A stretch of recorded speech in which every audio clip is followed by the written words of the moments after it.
Dance opportunities in London are becoming increasingly diverse. I spoke to professionals in this industry to find out more about it.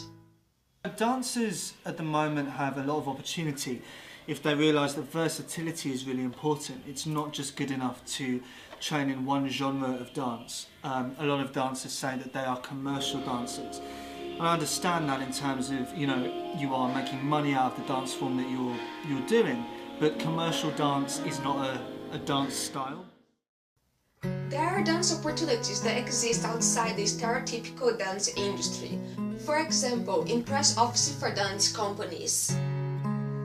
Dance can lead you down so many different avenues. So obviously if you train as a dancer, you hope to make it as a professional dancer. But if you don't, there are loads of different routes that are within the world of theatre and within the world of dance that you can still go down, whether that's being part of a backstage team, whether that's going into choreography, whether that's looking at makeup and hair, or even coming sort of into the office-based environments of doing press and marketing around dance and dance productions. Finding dance opportunities and jobs within dance completely depend on the style of dance you are training in, whether that's ballet or tap or jazz. If you're talking about ballet, working here at the Royal Opera House, we have the Royal Ballet School across the road, and training to be a ballet dancer starts at a very young age, at around 6 to 8, and then you go through a schooling system out in Richmond, and then you come to the Royal Ballet School across the road, so it's quite a structured process. In a recent studies, about 70% of dancers earned below $5,000 a year last year. Making dancers working not only as dancers but also working in bars during the nights or shops during the day. I spoke a little bit with Kane about the salary of a dancer. What is the salary thing is a nightmare, because the thing is we're all freelance. Even though I work at Pineapple Dance Studios, I'm still self-employed.